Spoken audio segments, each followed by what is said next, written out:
नमस्कार, India news देख रहे हैं आप। आपके साथ मैं हूं सुरभि तिवारी। बड़ी बहस की शुरुआत करेंगे तो बीजेपी जिस परिवारवाद का विरोध करती रही है और अब वही उसके लिए चुनौती बनती जा रही है। पार्टी के शीर्ष नेता परिवारवाद के आरोप से बचना चाहते हैं, जबकि दिग्गज नेता अपने बेटे पत्नी को टिकट दिलाकर के राजनीतिक विरासत को आगे बढ़ाना चाहते हैं। बीजेपी पहले भी नेताओं के बेटे, बेटी और पत्नी को चुनाव लड़ा चुकी है, मगर अब की बार 75 साल की उम्र पूरी करने वाले नेताओं की संख्या बढ़ने से पार्टी की मशक्कत बढ़ गई है। बीजेपी के शीर्ष नेता इस बात को लेकर के परेशान हैं कि अगर दिग्गज नेताओं के परिवारजन को टिकट दिया गया तो कार्यकर्ता का हक मारा जाएगा और उनमें गलत संदेश जाएगा। वहीं विपक्षी दलों को आरोप लगाने का अवसर भी मिल जाएगा।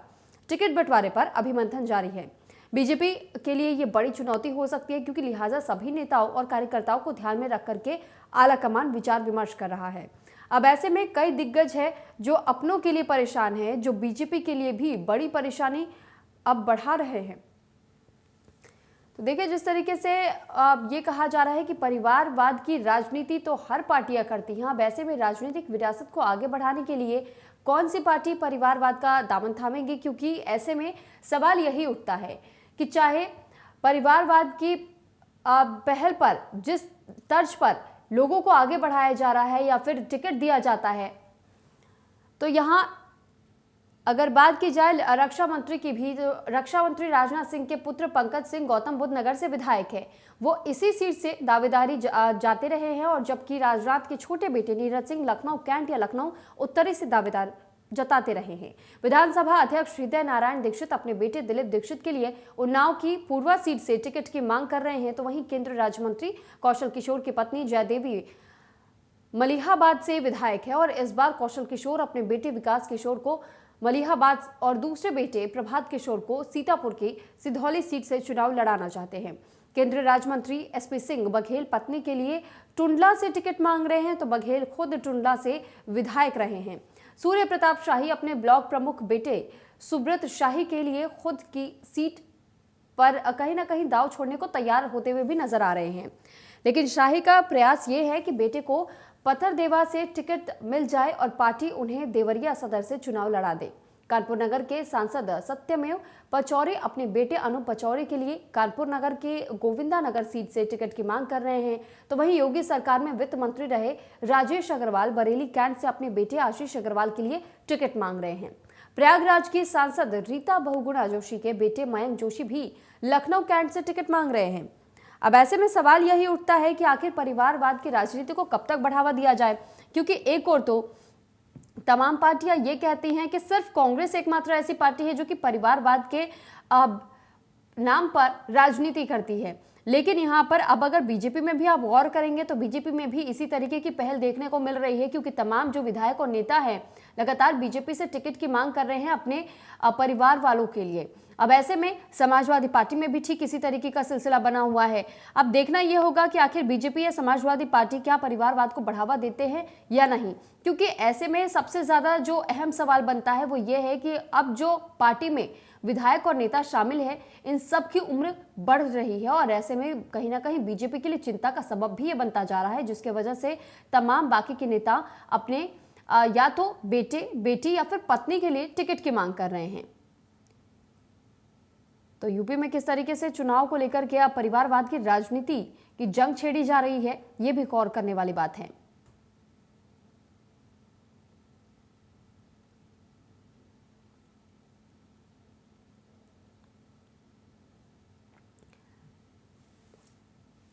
तो आपको लगातार यूपी चुनाव को लेकर के जो जानकारियां हम आप तक साझा करने की कोशिश कर रहे हैं, अब एक एक करके आपको मंत्रियों के नाम भी बता रहे हैं कि कौन से मंत्री ऐसे हैं जो कि अपने बच्चों के लिए या अपनी पत्नी के लिए या अपने पति के लिए टिकट की मांग कर रहे हैं।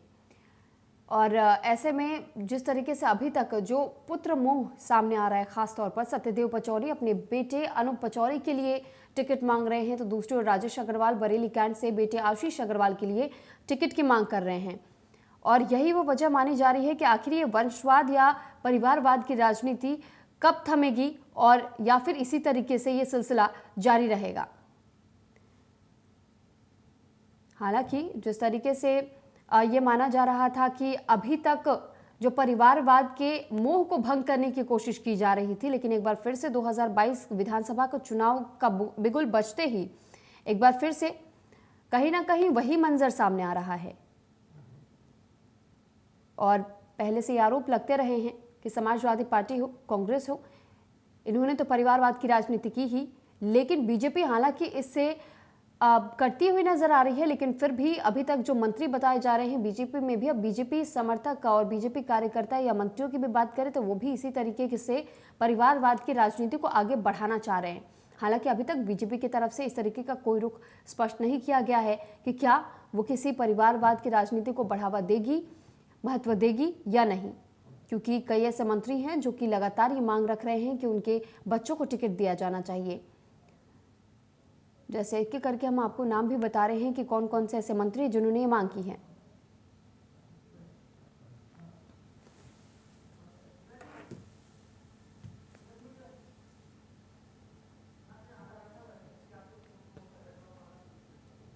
तो चलिए अब इस बहस की शुरुआत करते हैं। हमारे साथ कुछ खास मेहमान भी जुड़ चुके हैं, आपको मेहमानों से परिचय करवा देते हैं। कृष्ण मोहन पांडे जी हमारे साथ बीजेपी से प्रवक्ता है, बहुत स्वागत है आपका इंडिया न्यूज पर। अनुरुद्ध प्रताप सिंह जी है, प्रवक्ता है आम आदमी पार्टी के। जावेद अहमद प्रवक्ता है समाजवादी पार्टी से, और अभिमन्यु त्यागी जी है, प्रवक्ता है कांग्रेस के। आप सभी का बहुत स्वागत है इंडिया न्यूज पर। तो सबसे पहले मैं आपसे शुरू करना चाहूंगी अनुरुद्ध प्रताप सिंह जी, क्योंकि अभी तक आम आदमी पार्टी का ये पहला ऐसा विधानसभा चुनाव होगा जो कि उत्तर प्रदेश से आप अपनी सरकार बनाने की कोशिश में हैं।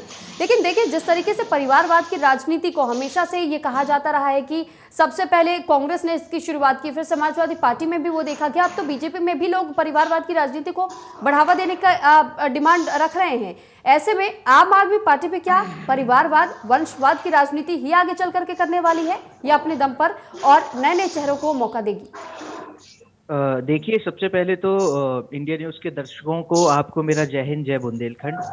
देखिए, परिवारवाद की राजनीति चाहे कांग्रेस पार्टी हो, चाहे समाजवादी पार्टी हो, चाहे भारतीय जनता पार्टी हो, इनके लिए कोई नई बात नहीं है। पीयूष गोयल वगैरह जो है भारतीय जनता पार्टी के परिवारवादी जो ये राजनीति है उसके एक उदाहरण है।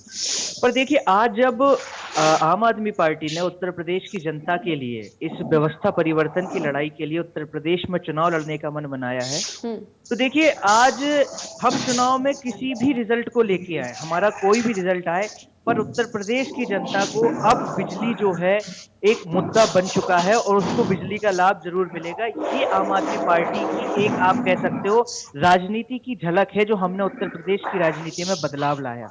और इसी तरह आम आदमी पार्टी जो है मुद्दों की राजनीति करती है। क्या है कि भारतीय जनता पार्टी हो या कांग्रेस पार्टी हो, इन लोगों के पास ना मुद्दा है और ना ही कोई ऐसा नेता है जो जनता के बीच में जाकर ये कह सके कि मैंने इतने साल काम किया है और मुझे वोट दीजिए। तो इसीलिए आज इनको परिवार की राजनीति, कहीं मुद्रा की राजनीति, कहीं लालच की राजनीति करनी पड़ रही है। पर वहीं आप आम आदमी पार्टी को देखिए कि हम जो है मुद्रा और परिवार, इन दोनों की राजनीति से कोसों दूर रहते हैं। हमारी पहली प्राथमिकता, हमारा परिवार सिर्फ हमारी जनता है। अगर हमारी जनता कहती है कि आप चुनाव लड़िए तो हम चुनाव लड़ते हैं, और हमारी जनता कहती है कि आप सत्ता में मत आइए तो हम सत्ता से दूर रहते हैं। हमारे लिए सिर्फ और सिर्फ जनहित के मुद्दे प्राथमिकता पे रहते हैं। चाहे शिक्षा में बदलाव हो, जी बस एक मिनट लूंगा, चाहे शिक्षा में बदलाव हो, चाहे इंफ्रास्ट्रक्चर में बदलाव हो, और चाहे दिल्ली की सड़कों में बदलाव हो, वही बदलाव हम उत्तर प्रदेश में लाएंगे। केजरीवाल मॉडल को उत्तर प्रदेश में लाएंगे। जी चलिए ठीक है अनुरुद्ध जी, आपके पास लौटूंगी। हमारे साथ अभिमन्यु त्यागी जी भी है, कांग्रेस से प्रवक्ता हैं। अभिमन्यु जी, सवाल मेरा आपसे भी यही रहेगा कि जिस तरीके से वंशवाद और परिवारवाद की राजनीति को जहां एक और ये कोशिश की जा रही है कि इसे खत्म किया जाए, लेकिन कांग्रेस में भी हम लंबे अरसे से यही देखते आ रहे हैं कि परिवारवाद को ही आगे बढ़ावा दिया जा रहा है। अब ऐसे में चाहे बीजेपी हो, समाजवादी पार्टी हो, इसमें भी तमाम उम्मीदवारों ने अपने बच्चों के लिए, अपनी पत्नी के लिए या फिर अपने पति के लिए टिकट की मांग करनी शुरू कर दी है। आखिर ये वंशवाद और परिवारवाद की राजनीति पर विराम कब लगेगा? देखिए, नेता भी समाज का हिस्सा है। जब कोई नेता विधायक बनता है, सांसद बनता है, तो उसका पूरा घर परिवार, नाते रिश्तेदार, परिजन, दोस्त सब इन्वॉल्व हो जाते हैं उसके सहयोग में। कहीं वो नहीं है मौजूद तो उसकी गैर मौजूदगी में उसका बेटा, बेटी, पत्नी, भाई, भतीजा, दोस्त, वो सब उसकी गैर मौजूदगी में शादी, ब्याह, दुख सुख में, कार्यक्रम में शरीक होते रहते हैं। मेन बात है कि वो क्या चेहरा बनकर आते हैं, क्या उदाहरण नसीब बनकर आते हैं। अगर नेता का बच्चा बेस्ट परफॉर्मर नहीं रहेगा तो जनता उनको नकार देगी। लेकिन यहाँ अहम बात यह है कि कांग्रेस के परिवारवाद का हमेशा विरोध करने वाले समाजवादी पार्टी, बसपा और भाजपा, अगर आप देखेंगे कि इन सब पार्टियों में इनके नेताओं के बच्चे ही आगे बढ़ाए जा रहे हैं। नहीं, आप कह रहे हैं कि कांग्रेस कांग्रेस विरोध करने वाली पार्टी है परिवारवाद और वंशवाद का। नहीं, मैंने नहीं कहा ये बात। मैंने एक बात कही कि जब एक बार कोई आदमी राजनीति में आता है तो वो भी नेता जो है वो भी समाज का हिस्सा है जी। जब वो राजनीति में आता है तो उसका पूरा घर इन्वॉल्व हो जाता है सेवा के लिए। जब नेता की गैर मौजूदगी में, मान लो वो राजधानी में है, तो उसकी गैर मौजूदगी में जो कार्यक्रम सुख दुख के उसके क्षेत्र में होंगे तो उसमें उसका परिवार, उसके परिचित, उसके अपने लोग शरीक होते हैं। तो जो लोग शरीक होते हैं उन लोगों की पहचान भी बढ़ती है। जब पहचान बढ़ती है तो ऐसा भी होता है कि एक वक्त आता है कि उनके लिए भी राजनीति में आगे आने का मौका होता है। तो ये बहुत गलत भी नहीं है। अगर वो नहीं, गलत क्यों नहीं है? सवाल तो यही है कि आखिर परिवारवाद और वंशवाद की राजनीति जब तक खत्म नहीं होगी तब तक किसी भी युवाओं की बात की जाए या फिर किसी भी समाज सेवियों की भी बात की जाए तो उन्हें तो कभी मौका ऐसे मिलेगा ही नहीं। ये तो आप राजा महाराजाओं के समय की बात कर रहे हैं। चलिए आपके पास लौटूंगी। हमारे साथ कृष्ण मोहन पांडे जी भी है, प्रवक्ता है बीजेपी के। कृष्ण मोहन जी, अब आपसे ही मैं जानना चाहूंगी कि क्या आप इसके समर्थन में हैं, परिवारवाद की राजनीति होनी चाहिए या नहीं होनी चाहिए? देखिए, सबसे पहली बात मैं बता दूं, भारतीय जनता पार्टी सदैव से अपने स्थापना काल से लेकर और आज तक परिवारवाद का विरोध करती रही है। अब होनी चाहिए कि नहीं होनी चाहिए आपका प्रश्न है। बिल्कुल नहीं होनी चाहिए। किसी भी स्वस्थ लोकतंत्र के लिए और किसी भी वेलफेयर स्टेट के लिए एक पुत्र मोह और वंशवाद की ये जो बेल आई है ये कभी भी ठीक नहीं है। ये किसी भी स्वस्थ लोकतंत्र के लिए खतरा है कि राजा का बेटा ही राजा होगा, राजा का बेटा ही आगे जाके फिर राजा होगा। ये बिल्कुल ठीक नहीं है। और किसी अच्छे विचारक ने बड़ा अच्छा कहा है कि पहले रानी के घर से पैदा होते थे, लेकिन अब मत पेटिका से पैदा होते हैं। तो जनता जिसको तय करेगी, जनता जिसका चुनाव करेगी, वो नेतृत्व करेगा।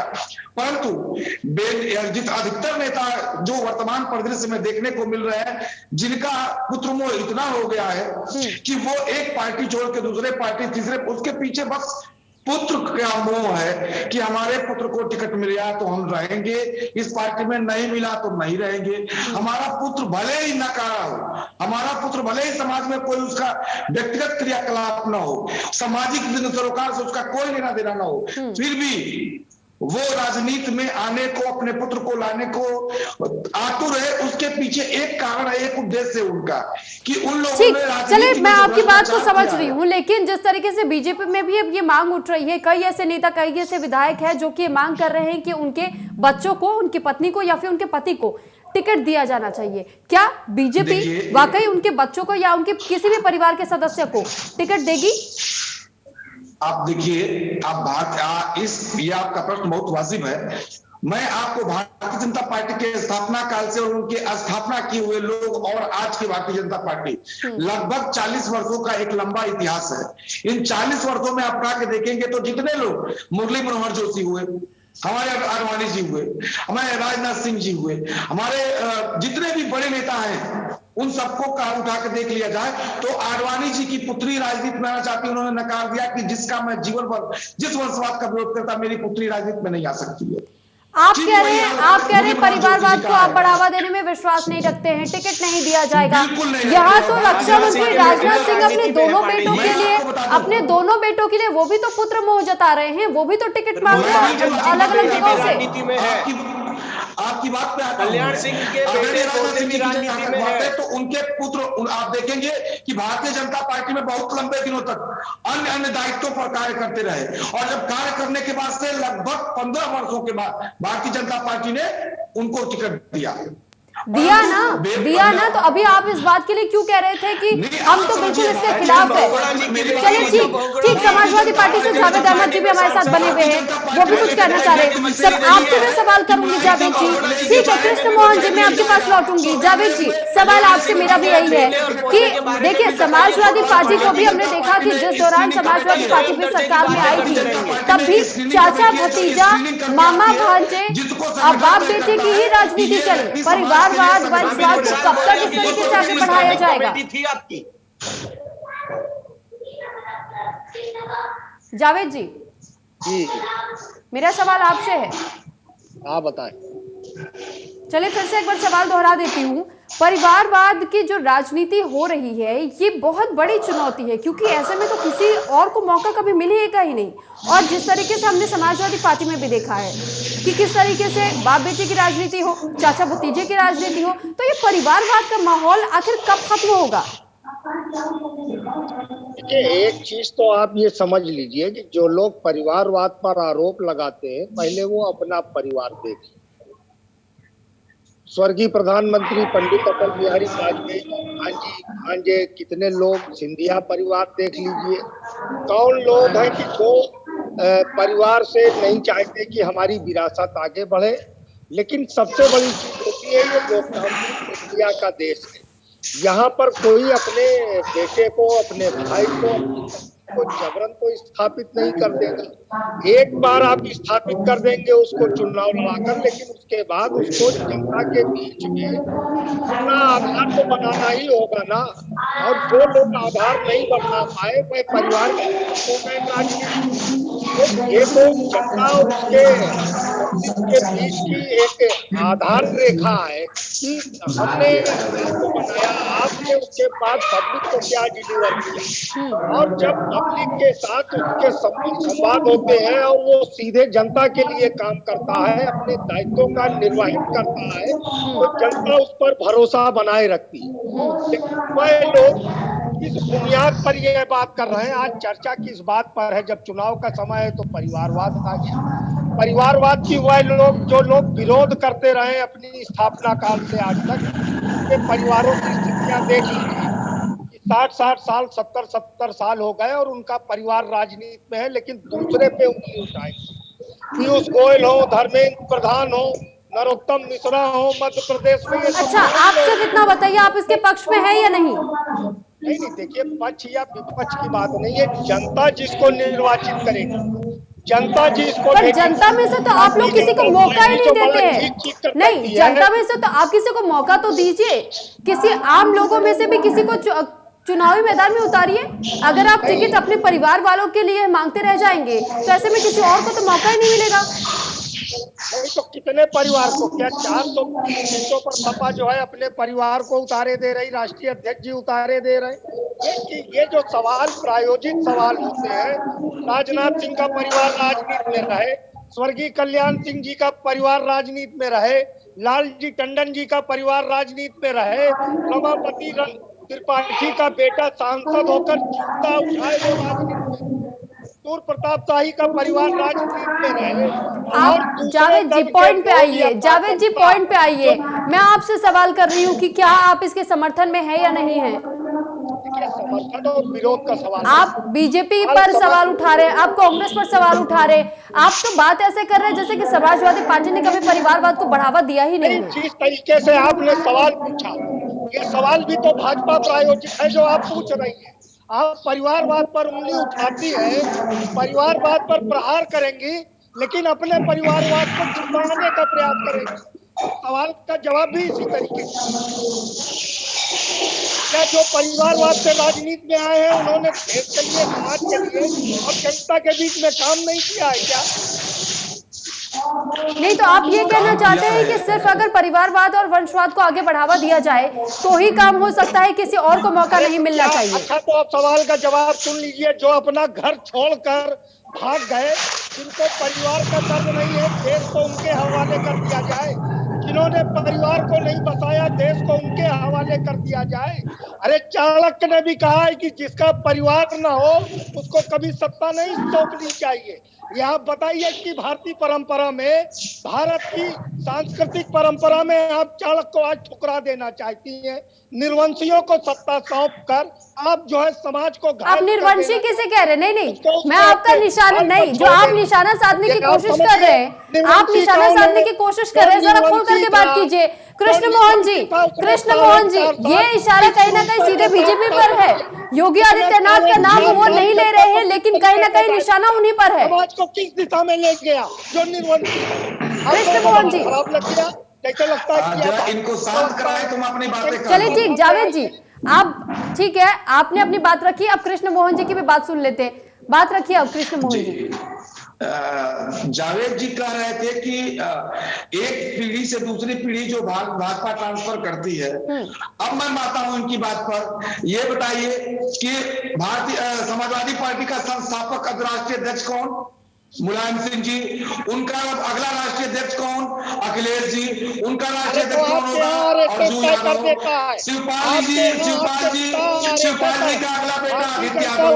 मतलब समाजवादी पार्टी का राष्ट्रीय अध्यक्ष उसी परिवार से ही होगा, कोई दूसरा नहीं हो सकता। अब हम कांग्रेस पे आते हैं। कांग्रेस का इंदिरा गांधी, कांग्रेस में चले जाइए, मोतीलाल नेहरू। अभिमन्यु जी आ रही हो, आपके पास भी आ रही हो। जवाहरलाल नेहरू। उसके बाद से कांग्रेस का नहीं, आप निरंशवादी कहते हैं। ऐसे में योगी आदित्यनाथ का आप कह रहे हैं परिवार, अगर जिनके पास परिवार नहीं है वो देश को नहीं समझ पाते, राज्य को नहीं समझ पाते। आप ये कहना चाहते हैं कि क्या मुख्यमंत्री योगी आदित्यनाथ ठीक तरीके से वो अपना काम पूरा नहीं कर पाए हैं? क्या वो सरकार नहीं चला रहे हैं? अगर कमियां हैं तो आप काम में कमियां गिनाइए ना। परिवारवाद को आगे बढ़ावा देने का क्या मतलब बनता है? अभिमन्यु जी कुछ कहना चाह रहे हैं, उसके बाद से अनुरुद्ध जी का भी मैं रुक करूंगी। ठीक है जावेद जी, कृष्ण मोहन जी आपके पास लौटूंगी। आप लोगों को समय दिया, अब जरा एक बार अभिमन्यु जी को भी कुछ कह लेने दीजिए, कुछ कहना चाह रहे काफी देर से। अभिमन्यु जी अपनी बात रखिए। पांडे जी चुप हो जाए तो अपनी बात रख पाएंगे। जावेद जी, कृष्ण मोहन जी, अगर आप लोग इस तरीके से दोनों लोग अगर एक साथ बोलेंगे तो आपको जनता सुन नहीं पाएगी, ना समझ पाएगी। देखिए बहस है, ठीक है, लेकिन आप लोग एक एक करके अपनी बात रखिए। अभिमन्यु जी काफी देर से कुछ कहना चाह रहे हैं, वो अपनी पारी का इंतजार कर रहे हैं, उन्हें बोलने दीजिए। जावेद जी बात तो सुन लीजिए, जावेद जी बात तो सुन लीजिए। आपका गुस्सा आपके चेहरे पर साफ दिख रहा है। जावेद जी इतने आक्रोशित क्यों हो रहे हैं आप? जनता जिस तरह से इनको नकार रही है उसका ये बौखलाहट है कि जावेद जी किसी को दूसरा सुनेंगे नहीं। जन विश्वास की यात्रा के रथ गांव में घुस नहीं पाए। ठीक है जावेद जी आपको समय दिया जाएगा, आपको समय दिया जाएगा, आप भी बोल लीजिएगा। पहले दूसरों की भी तो बात सुन लीजिए, दूसरों की बात सुन लीजिए। अगर आप सवाल नहीं सुनेंगे तो जवाब भी नहीं दे पाएंगे। आपने जिस तरीके से समाजवादी पार्टी का दोस्त है, ये दो जावेद जी और कृष्ण मोहन जी, आप दोनों अगर किसी और को बोलने का मौका देंगे तब तो ये बहस आगे बढ़ पाएगी। पार्टी आरएसएस अराजकता फैलाओगे, दंगा करोगे, नफरत पैदा करोगे, हत्या, लूट, बलात्कार, अपराध करोगे, उनको संरक्षण दोगे और कहोगे कि हम जो है। सुनिए, देखिए ऐसा नहीं है कि किसी सरकार में दंगे नहीं हुए हैं, किसी सरकार के वक्त में हिंसा नहीं हुई है। मेरे पास 2013 से लेकर के 2017 तक 2020 तक के आंकड़े हैं। अपराध किसके सरकार में कितना हुआ है वो डेटा मैं आपको यहीं बैठे बैठे अब भी दे सकती हूँ।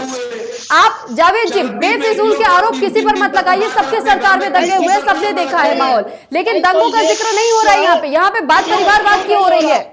बात परिवारवाद की आप बात पलट रहे हैं, आप मुद्दे से भटका रहे हैं, आप मुद्दे से भटका रहे, किसी को बोलने का मौका नहीं दे रहे हम।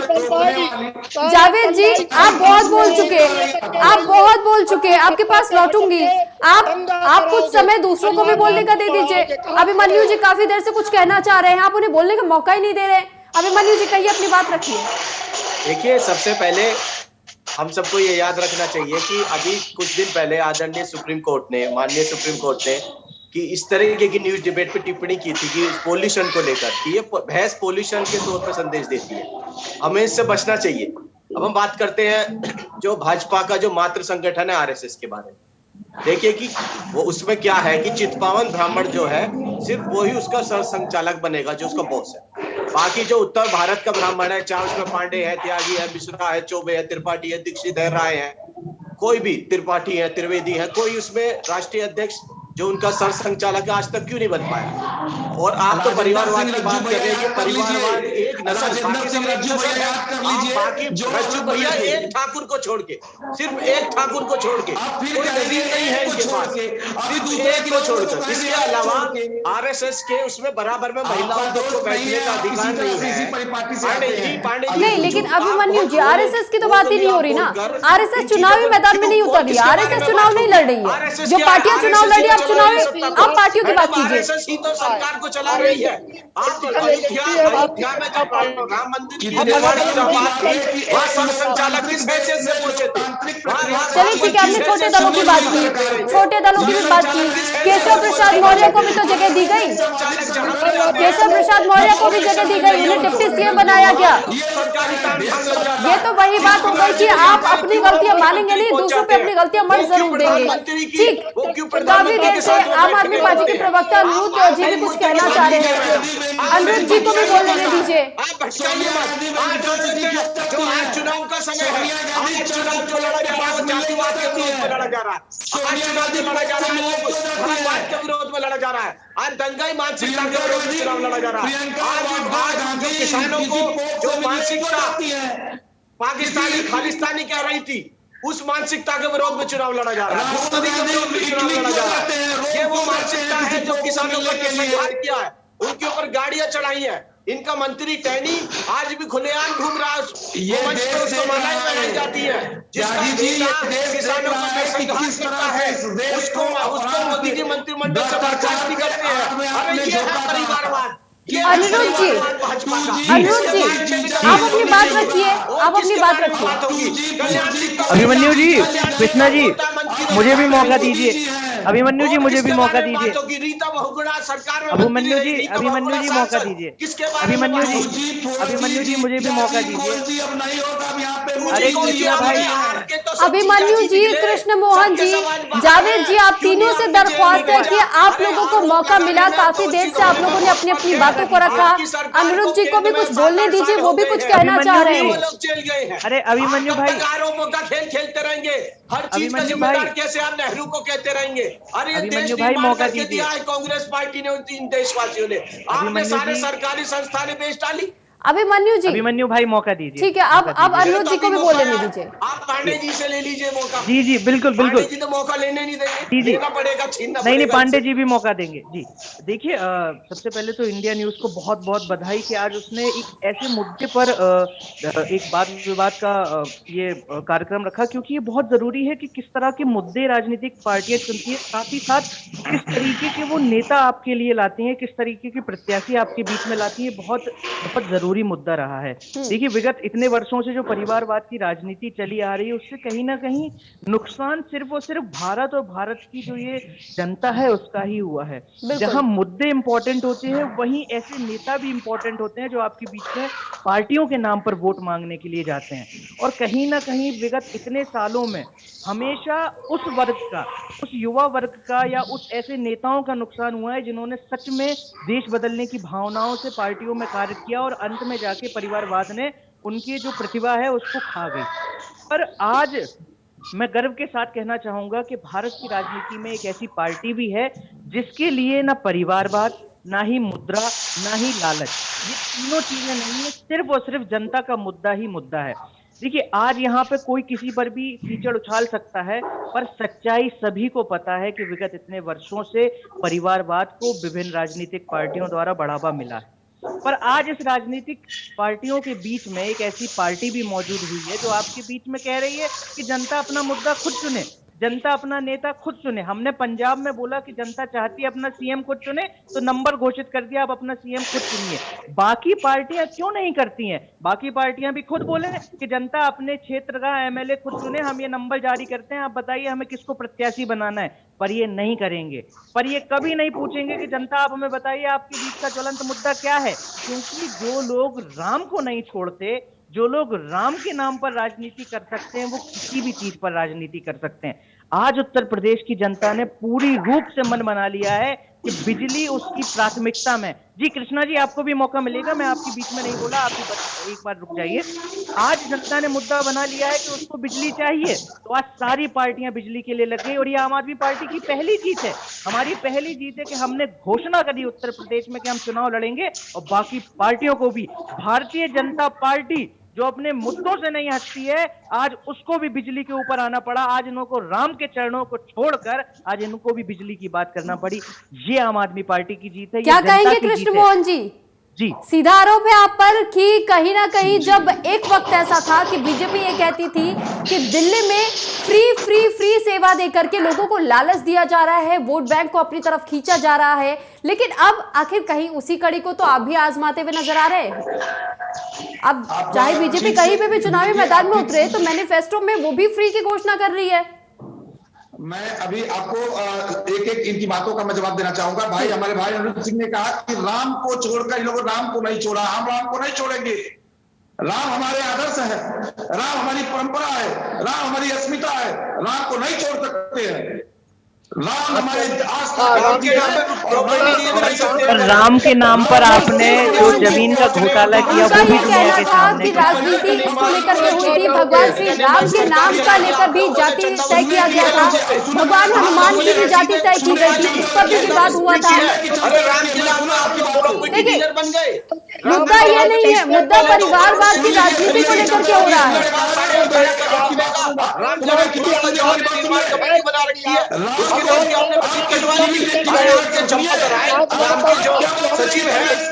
कृष्ण मोहन जी, मुद्दे पर आइए ना आप। ठीक है, इस बार के चुनाव में आपका क्या एजेंडा रहने वाला है? इस बार के चुनाव में आपका क्या एजेंडा रहने वाला है? वो यही तो कह रहे हैं, अयोध्या से जब चुनाव लड़ाने की बात आती है तो सीएम योगी को आगे कर दिया जाता है, किसी और का चेहरा क्यों नहीं? जावेद अहमद जी, आपसे भी यही सवाल, क्योंकि जिस तरीके की राजनीति हो रही है, हर कोई इसकी राजनीति या तो परिवारवाद की राजनीति करता है या तो जातिगत राजनीति करता है, तो आखिर कब अन्य लोगों को मौका मिलेगा, कब मुद्दों पर बातचीत की जाएगी?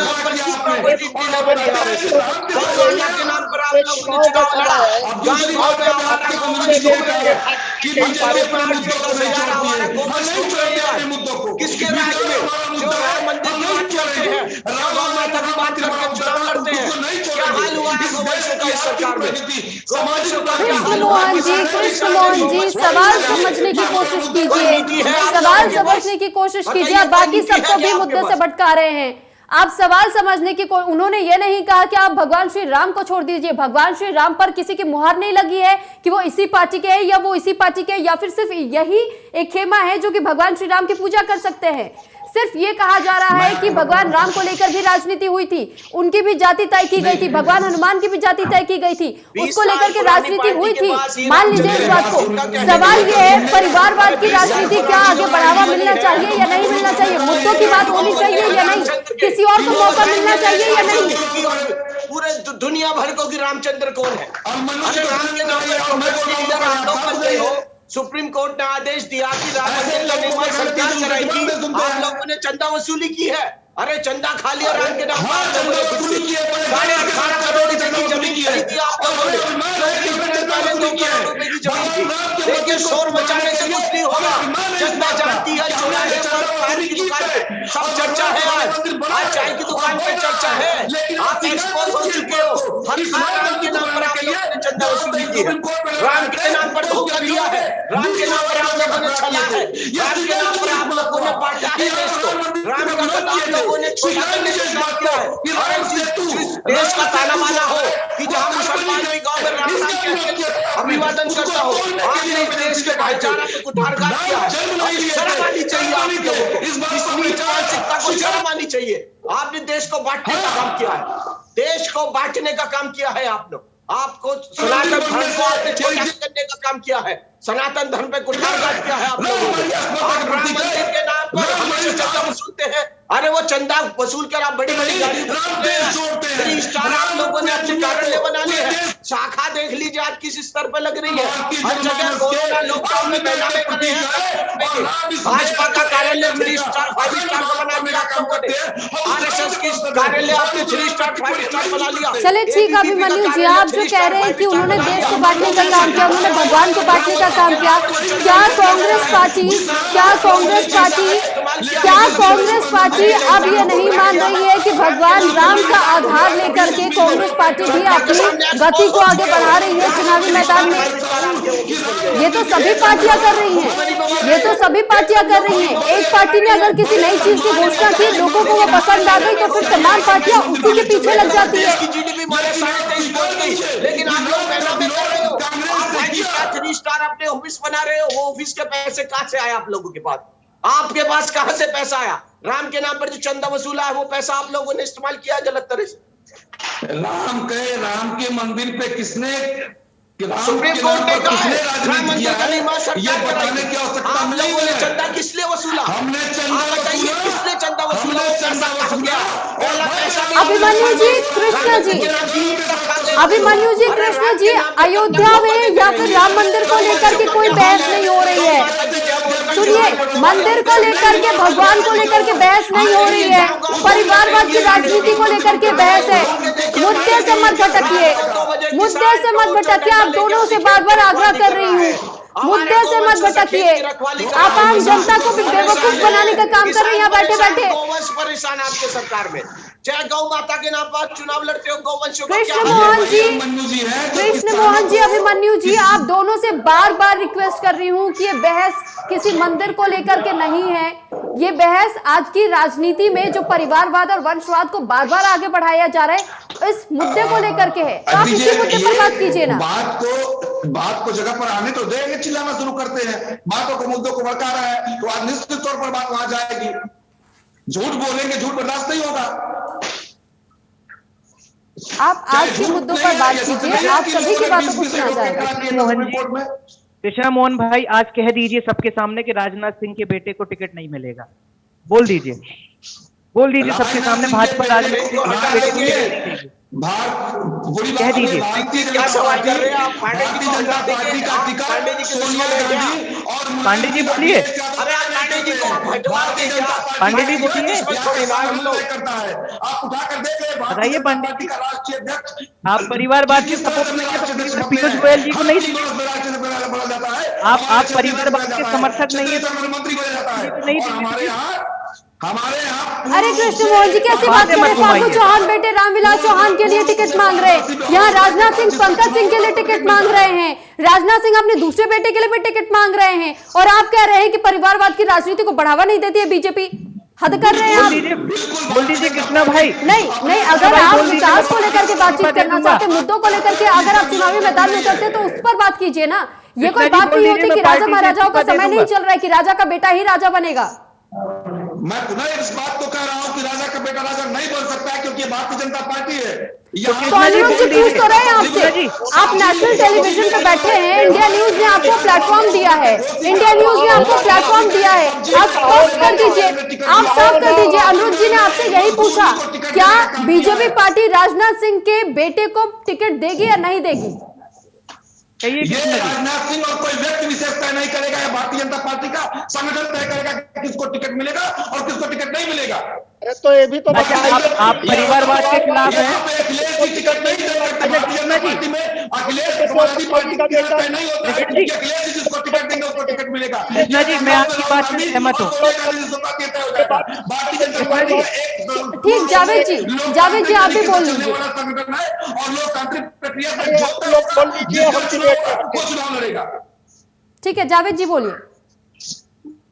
आज जो विषय उठा रही भारतीय जनता पार्टी, एक तो इनकी आदत है तेज बोलो, जल्दी बोलो और लगातार बोलो, झूठ पर झूठ बोलो, फर्जी आंकड़े दो।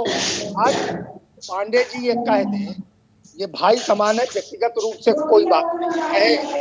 मैं भारतीय जनता पार्टी के प्रवक्ता के रूप में राजनाथ सिंह के बेटे, सतदेव पचौरी के बेटे, सूर्य प्रताप शाही के बेटे, रमापति राम त्रिपाठी के बेटे, ऐसे जितने करीब 70 नेता हैं भारतीय जनता पार्टी के, अपने पुत्रों के लिए या बहनों के लिए टिकट मांग रहे हैं। और ये कहें कि पीयूष गोयल, धर्मेंद्र प्रधान जैसे लोगों को, आशुतोष टंडन को, इन सबको अगर भारतीय जनता पार्टी टिकट देती है तो यह भी परिवारवादी है, इनको टिकट नहीं मिलना चाहिए।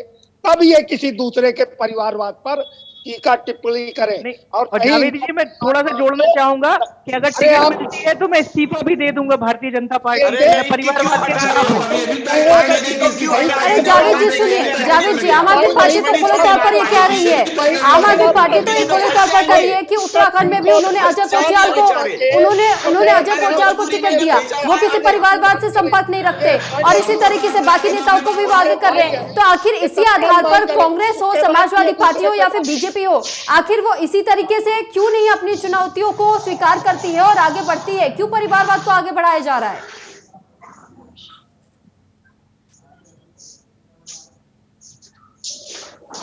अनिरुद्ध जी ने सीधा सवाल आपसे यही किया कि जैसे आम आदमी पार्टी भी लगातार इसी तरीके से लोगों को मौका दे रही है, अगर वो चुनावी मैदान में उतार रही है सिर्फ ये देख करके कि काम किसका कैसा है, तो आप लोग भी इस तरीके से क्यों नहीं आप आजमा रहे हैं? क्यों नहीं लोगों को काम के आधार पर सिर्फ सामने आने देना चाह रहे हैं, या किसी नए व्यक्ति को मौका क्यों नहीं दे रहे हैं? क्यों राजनाथ सिंह को अपने बेटे के लिए मांगना पड़ रहा है टिकट? क्यों कौशल किशोर को अपने बेटे के लिए मांगना पड़ रहा है टिकट? ऐसे तमाम और नेता है जो कि लगातार एक एक करके अपने बच्चों के लिए, अपने पति के लिए, अपनी पत्नी के लिए टिकट मांग रहे हैं। अभिमन्यु जी कुछ कह रहे हैं आप? देखिए, कांग्रेस पार्टी ने जो 125 लोगों की अभी टिकट जारी किया है, लिस्ट जो जारी हुई है, उसमें 80 जो नए लोग हैं, जो 80 टिकट है वो नए लोगों को दिया गया है। उसमें ऐसी महिलाओं को भी दिया गया, जैसे सोनभद्र में जो आदिवासियों का नरसंहार हुआ तो जिन्होंने आवाज उठाई उनको टिकट दिया गया। इसी तरह से उन्नाव कांड की जो पीड़िता है उनकी मदर को टिकट दिया गया है। इसी तरह से ब्लॉक प्रमुखी के चुनाव में लखीमपुर में रीतू सिंह है, उन्हें टिकट दिया गया है कि उनका चीरहरण करने की पुलिस ने कोशिश करी। इसी तरह CA-NRC के दौरान पुलिस ने जिन महिला को पीटा, जेल में भेजा, उन्हीं में से एक महिला को सदम जाफर जी को टिकट दिया गया है।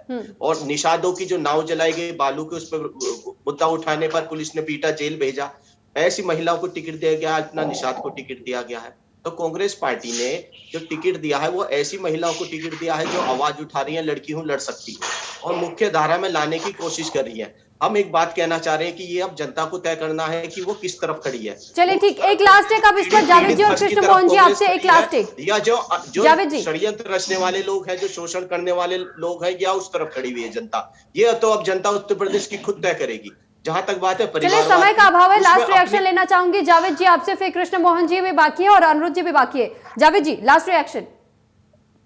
निश्चित रूप से जो आपने सार्थक है, इसमें कोई दो राय नहीं है, लेकिन एक बार किसी के प्रभा मंडल से किसी का पुत्र, किसी का भतीजा, किसी की पत्नी चुनाव जीत सकती है, लेकिन अगर वो जनता के बीच में जाकर काम नहीं करेगी तो दोबारा जनता उसको मौका नहीं देगी, कोई जबरन स्थापित। चलिए ठीक, यानी कि आप इसके समर्थक हैं। अनिरुद्ध जी आपसे लास्ट रिएक्शन चाहूंगी। दूसरे का खराब, ये जो भारतीय जनता पार्टी की परंपरा है। अनिरुद्ध जी लास्ट रिएक्शन दीजिए। ठीक, जावेद जी आपकी बात समझ गए। देखिए, अनिरुद्ध जी कितनी सही बात बोली कि कहीं ना कहीं इन सभी के मन में छुपा हुआ है परिवारवाद के लिए समर्थन, और ये बहुत गलत है। अगर भारतीय राजनीति को हमको उसकी ऊंचाइयों तक ले जाना है तो परिवारवाद को बिल्कुल खत्म करना पड़ेगा और जनता के मुद्दों पर राजनीति करनी पड़ेगी। और इस बार उत्तर प्रदेश में केजरीवाल मॉडल की ही जीत होगी, क्योंकि वो परिवारवाद के खिलाफ। जो शराब के ठेके, चलिए कृष्ण मोहन जी आपका लास्ट रिएक्शन चाहूंगी, समय का अभाव है। लास्ट रिएक्शन कृष्ण मोहन जी, छोटा सा लास्ट रिएक्शन दीजिए।